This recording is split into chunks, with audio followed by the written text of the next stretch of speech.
Sir मैं न पढ़ना चाहती थी, फिर उन्होंने पढ़ाया नहीं, पर मैंने ये सोच रखा जो मेरी बेटियां पैदा होंगी ना तो मैं उनको अच्छे से पढ़ाऊंगी। मुझे अब मेरा सपना पूरा हो गया। मैंने बच्चों पे बहुत ध्यान दिया, इन दोनों लड़कियों और पे। मैंने इनको आगे पढ़ाने के लिए कोई प्रयास भी नहीं किया, नहीं तो मुझे पता था ये 12th की टॉपर रही थी, अच्छा करती।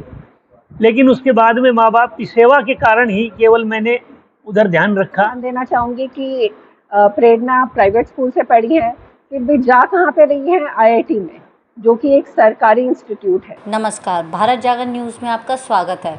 गुरुग्राम के पटौदी की बेटी ने एक बार फिर क्षेत्र का नाम रोशन किया। पटौदी के खोड़ गांव की रहने वाली प्रेरणा आईआईटी रोपड़ से कंप्यूटर साइंस में भविष्य बनाएगी, जो कि क्षेत्र, परिवार और युवाओं के लिए प्रेरणा बनी हुई है। दलित समाज से जुड़ी प्रेरणा ने अथक मेहनत और लगन से इस मुकाम को बिना किसी भारी कोचिंग से पाया और हमें दोबारा सोचने पर मजबूर करता है कि पटौदी की भूमि उपजाऊ तो बहुत है और यहाँ की बिगड़ी व्यवस्था पर अगर थोड़ा सा भी काम किया जाए तो इस कोयले की खान से बहुत से हीरे तराशे जा सकते हैं। प्रेरणा ने इस कामयाबी का श्रेय अपने माता पिता और शिक्षकों को बताया। साथ ही पटौदी जन नेत्री पल चौधरी का भी आभार व्यक्त किया और बताया कि यहाँ से उनको मानसिक और भावनात्मक उत्साह मिला।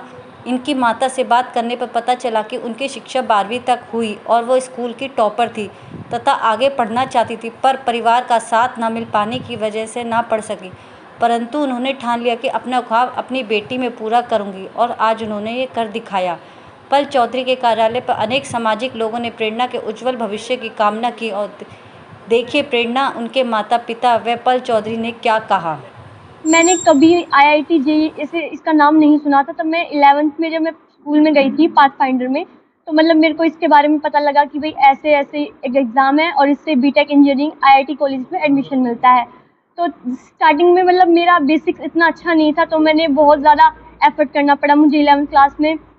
फिर 11th क्लास में बहुत ज़्यादा एफर्ट करने के बाद मतलब मैं 12th में एक ऐसे लेवल पे आई कि हाँ मेरे को बहुत सही लग रहा था कि मैं बहुत अच्छे से क्वेश्चंस भी कर पा रही थी और मेरी एफिशिएंसी से मेरे को लगा कि मैं ज़्यादा कर पा रही हूँ। कई बार बहुत ज़्यादा बैकलॉग भी रहा था मेरा, तो उनको कवर करना थोड़ा मुश्किल था। अभी तो मैं आईआईटी जेईई एडवांस के बाद में बीटेक कर लूँगी, उसके बाद मैं आईएएस की तैयारी करना चाहूँगी। डर भी है और खुशी भी है। खुशी है कि मतलब एक नए एनवायरनमेंट में जा रहे हैं, मतलब जहाँ पे बहुत जो बच्चे हैं वो बहुत ज़्यादा हार्ड वर्किंग होते हैं, उस एनवायरनमेंट में जा रहे हैं। और डर है कि थोड़ा न्यू एनवायरनमेंट मिलेगा तो कैसे क्या होगा, वो थोड़ा उसके लिए डर लग रहा है। मैं तो 12वीं पास हूँ सर। सर मैं न पढ़ना चाहती थी, फिर उन्होंने पढ़ाया नहीं, पर मैंने ये सोच रखा जो मेरी बेटियां पैदा होंगी ना तो मैं उनको अच्छे से पढ़ाऊंगी। मुझे अब मेरा सपना पूरा हो गया। मैंने बच्चों पे बहुत ध्यान दिया, इन दोनों लड़कियों पे, बड़ी बेटी पे और इन छोटी बेटी पे। तो मैं यही चाह रही थी जो मेरी छाया है, जो मैंने पैदा किया है, मैं उसका मतलब अच्छे से मतलब ध्यान रखूं और क्या नाम अच्छे से इनको शिक्षा दूं, बस इसी तरह से। प्रेरणा मेरी बेटी और मैं दिल्ली एजुकेशन में लेक्चरर के पद पर कार्यरत हूँ। मेरी शादी 1997 में हुई। मिसेज थी वो 12th पास थी। इन्होंने बहुत जिद की थी पढ़ने की, लेकिन चूँकि मेरे फादर मदर वृद्ध थे, मैंने उनका प्रायोरिटी दिया कि भाई माँ बाप की सेवा करना ज़रूरी है, ये बार बार जन्म लेंगे नहीं हमारे सेवा के लिए। और मैंने इनको आगे पढ़ाने के लिए कोई प्रयास भी नहीं किया, नहीं तो मुझे पता था ये 12th की टॉपर रही थी, अच्छा करती। लेकिन उसके बाद में माँ बाप की सेवा के कारण ही केवल मैंने उधर ध्यान रखा और उसके बाद ये बच्चे पैदा हुए। इन्होंने इनकी इतनी अच्छी से परवरिश करी, इनके जो लालन पालन में इनका बड़ा योगदान है। क्योंकि मेरी सर्विस दिल्ली है, सुबह से शाम को वापस आता हूँ, तो इनकी मम्मी का बहुत बड़ा योगदान है इसमें। और इनका जो रुझान था वो मेडिकल लाइन की बजाय आईआईटी के लिए ज़्यादा था, और उसके लिए हमने इनको जो भी ऑनलाइन क्लासेस, जैसे संडे को टेस्ट होते थे, उसके लिए इनको स्कूल तक भेजना, इनको ड्रॉप करना, वापस लेना और इनके टीचर्स तक से संपर्क रखना कि भाई बच्ची कैसा कर रही है, किस तरह के हिसाब में है। तो टीचर्स ने भी कॉन्फिडेंट हो गए थे कि प्रेरणा है वो काफ़ी कुछ अच्छा करके दिखाएगी। और मेरा तो यही है सभी पेरेंट्स को, जो हम रूरल एरिया में रह रहे हैं, बच्चों की पढ़ाई के लिए विशेष प्रयास करने चाहिए। सबसे पहले तो मैं प्रेरणा को कंग्रेचुलेशंस देना चाहूँगी। ये इसी की सारी मेहनत है जिसकी वजह से आज पूरे परिवार का और हमारे पटौदी क्षेत्र का बहुत नाम हुआ है। परिवार आगे बढ़ता है तो उसमें भी जो घर की लेडी है उसका कितना बड़ा योगदान रहता है, यहाँ हमें देखने को मिला है। और यही मैं अपने पटौदी क्षेत्र में चाहती हूँ कि हर, चाहे बेटी हो, चाहे माँ हो, चाहे बहन हो, तो उनकी जो आवाज़ है वो आगे जाए, बेटियाँ आगे बढ़ें और उनको जितनी भी सुविधाएं मिल सकती हैं हमारे क्षेत्र में प्रोवाइड की जाएं। देखिए, मैं अपनी तरफ से पर्सनली तो मैं भी हॉस्टल में रही हूँ और दिल्ली यूनिवर्सिटी में मिरांडा हाउस कॉलेज से मैंने अपनी ग्रेजुएशन और मास्टर्स की है। फिर कैंपस लॉ सेंटर से मैंने लॉ किया है। तो जितने भी इस तरह के बच्चे हैं उनको मैं गाइड करना चाहती हूँ किस तरह से आगे बढ़ें, कहाँ जाएं, और उनको कोई भी प्रॉब्लम फेस करते हैं तो मुझसे सजेशन लें कि हमें आगे कैसे बढ़ना चाहिए। और मुझे लगता है कि अब हम प्राइवेट स्कूल्स की बात करते हैं, प्राइवेट स्कूल्स का रिजल्ट कितना अच्छा है, पर अगर सरकार चाहे तो हमारे सरकारी स्कूलों में अगर अच्छे से टीचर्स नियुक्त किए जाएं, टीचर्स को जिम्मेदारी दी जाए कि जो जितने भी बच्चे आगे बढ़ना चाहते हैं, चाहे मेडिकल लाइन में, चाहे इंजीनियरिंग लाइन में, वो पढ़ाई करना चाहते हैं, उस तरह की सुविधाएं सरकारी स्कूल में भी प्राप्त हों।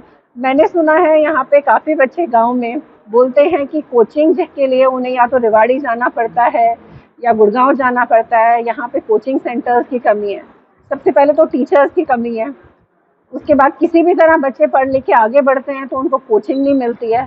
अब कोचिंग अगर के लिए रेवाड़ी या गुड़गांव जाएंगे तो पेरेंट्स की एक ड्यूटी हो गई, कि पेरेंट्स का एक काम हो गया कि उनको वहाँ लेके जाना।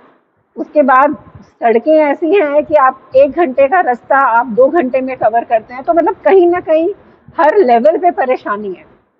तो आप ग्राउंड लेवल से शुरू करेंगे। आप स्कूल को देखिए, स्कूल का स्ट्रक्चर भी है, जो उस टाइम पे बिल्डिंग थी वो अभी तक उसका स्ट्रक्चर भी नहीं ठीक करा गया। स्कूल ठीक करिए, वहाँ पे टीचर्स अपॉइंट करिए, उसके बाद बच्चों को फैसिलिटीज़ प्रोवाइड करिए। मैंने देखा है टीचर्स को भी किसी ना किसी तरह के काम में लगा दिया जाता है। जो उनकी छुट्टियाँ होती हैं उनको कुछ ना कुछ काम दिया जाता है।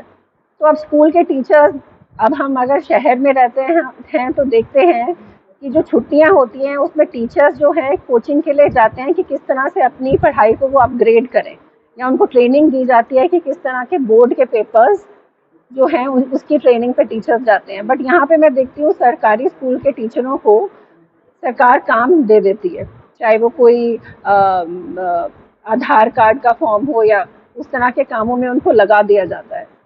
तो मुझे लगता है सरकार अगर नियुक्ति करे, कहीं ना कहीं तो हम सुन रहे हैं कि रोजगार नहीं है और इतने लोग खाली बैठे हैं, उनको वो काम करने के लिए दिया जाए। दूसरा, मैं एक तरफ इधर भी ध्यान देना चाहूँगी कि प्रेरणा प्राइवेट स्कूल से पढ़ी है, फिर भी जा कहाँ पे रही है, आईआईटी में, जो कि एक सरकारी इंस्टीट्यूट है। तो कहीं ना कहीं ये जो हमारे माइंड में आ गया है कि सिर्फ प्राइवेट इंस्टीट्यूट ही अच्छा करते हैं, तो वो एक बहुत बड़ा मुझे लगता है कि उस चीज़ को भी हमें दूर करने की ज़रूरत है। अगर प्राइवेट इंस्टीट्यूट उस तरह के हैं तो सरकारी स्कूल को भी उसकी फाउंडेशन भी इतनी स्ट्रॉन्ग करनी चाहिए कि बच्चे यहाँ से पढ़ के और तब आगे बढ़ें।